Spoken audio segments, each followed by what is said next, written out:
Une fois n'est pas coutume, je vais vous présenter un logiciel que je viens de découvrir.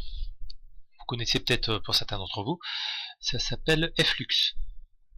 Donc on peut taper sur le moteur de recherche. On va tomber sur la page des programmateurs qui vont nous permettre de le télécharger de façon très rapide.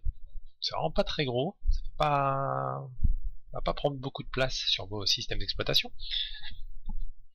Mais ça a un énorme avantage, c'est que ça va gérer la luminosité de votre écran. Alors, je ne sais pas si vous êtes au courant, j'ai vu ça aux informations, je me fais le porte-parole de ce que j'ai entendu à la télé.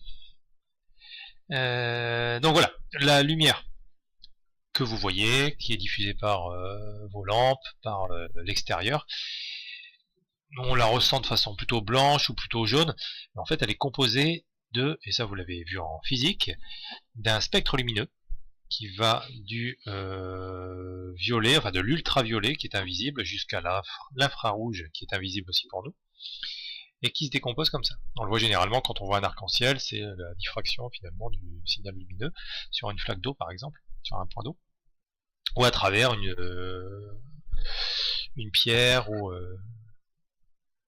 on le voit souvent à travers les reflets d'une pierre précieuse. Donc là le logiciel me demande à l'installation, si je veux activer le jeu de couleurs de Windows 7 de base, conserver le jeu de couleurs mais reposer la question si les performances continuent d'en ralentir, ou conserver le jeu de couleurs et ne plus afficher de message. Eh bien, conserver le jeu de couleurs qui est demandé par le logiciel Flux.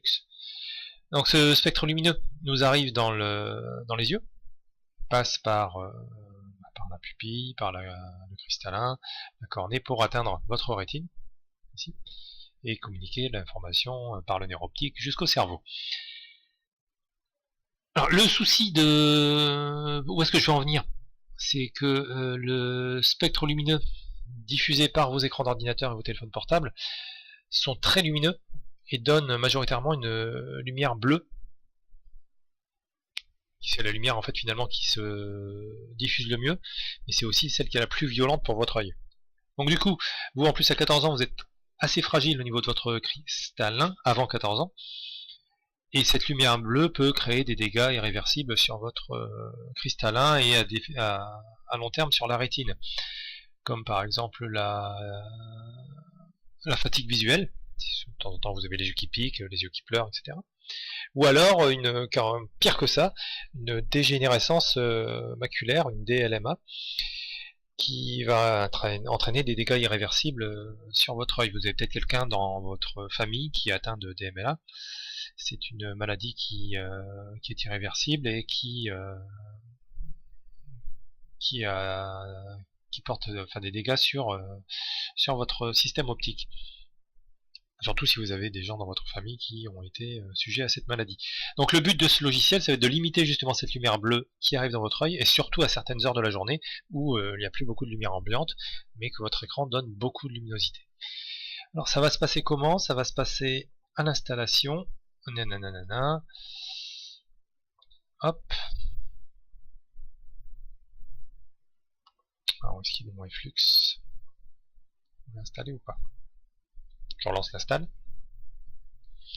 J'accepte. Voilà.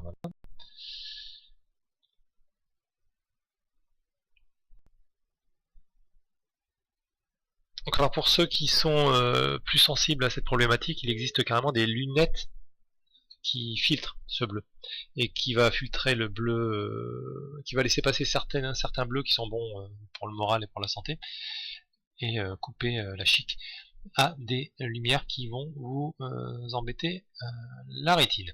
Alors je demande plus tard l'installation, le redémarrage de l'ordi, ça va pas m'empêcher de commencer. Alors il va me demander une location par défaut. Alors par défaut je vais mettre ça. Si vous avez un système automatique de traçage sur votre ordinateur, il va pouvoir vous repérer en fonction de votre position dans le monde, parce qu'en fonction de là où vous êtes dans le monde, vous n'êtes pas soumis à la même luminosité, au même fuseau horaire. Donc là je vais préciser quand même que c'est 72-610 en France, évidemment, sinon je me retrouve aux États-Unis.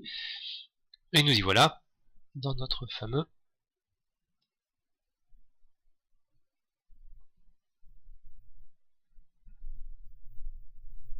alors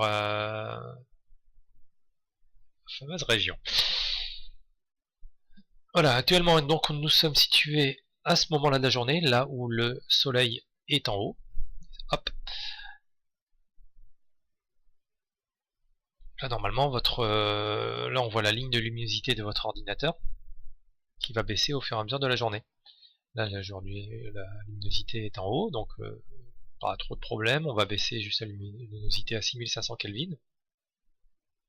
Et on va voir qu'au fur et à mesure de l'évolution de la journée, la luminosité de l'écran va bouger automatiquement. Si on reste sur les couleurs recommandées, donc 6500 Kelvin. On va voir ça. Donc on va voir que ça on va baisser pour arriver à des luminosités très faibles et ça va remonter un petit peu dans la journée. Voilà, donc ça va s'ajuster en fonction de la luminosité ambiante. Vous avez d'autres possibilités ici, vous pouvez encore baisser plus la luminosité, vous voyez là on descend à 5900 Kelvin, donc moins de lumière bleue, donc la lumière de votre ordinateur va devenir un peu plus orangée, pour limiter la fatigue visuelle. Vous avez d'autres options, ici le classique, un peu plus fort, ceux qui travaillent tard la nuit, ceux qui sont loin de l'équateur, ceux qui sont dans une cave, il y en a peut-être parmi vous. Parce que là, il faudra en parler peut-être à quelqu'un. C'est pas normal de ne pas avoir de fenêtre dans sa chambre. C'est une chose qui arrive quelquefois quand on emménage des sous-sols.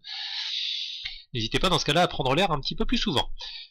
Et pour être fidèle à la couleur de vos applications, moi je vais choisir,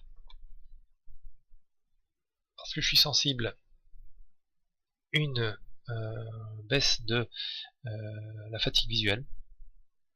Et puis au fur et à mesure de la journée, donc mon écran à une certaine heure va baisser en luminosité pour arriver très tard le soir à une luminosité très très faible. Voilà, ici bon, vous pouvez noter l'heure à laquelle vous vous levez. Alors il faut considérer que dans ce cas-là, dans leur application, dès qu'on se lève, on est sur son écran. Vous avez la même application pour les téléphones portables. Ça fera peut-être pas de mal. En tout cas, j'ai trouvé ça hyper intéressant et surtout, ça permet de vous ménager au niveau de la santé et de garder des yeux en bonne santé le plus longtemps possible. Parce qu'une fois que vous êtes esquinté à ce niveau-là, ça va être très difficile de refaire machine arrière. La science ne peut malheureusement pas tout soigner encore. Voilà, bonne journée à tous.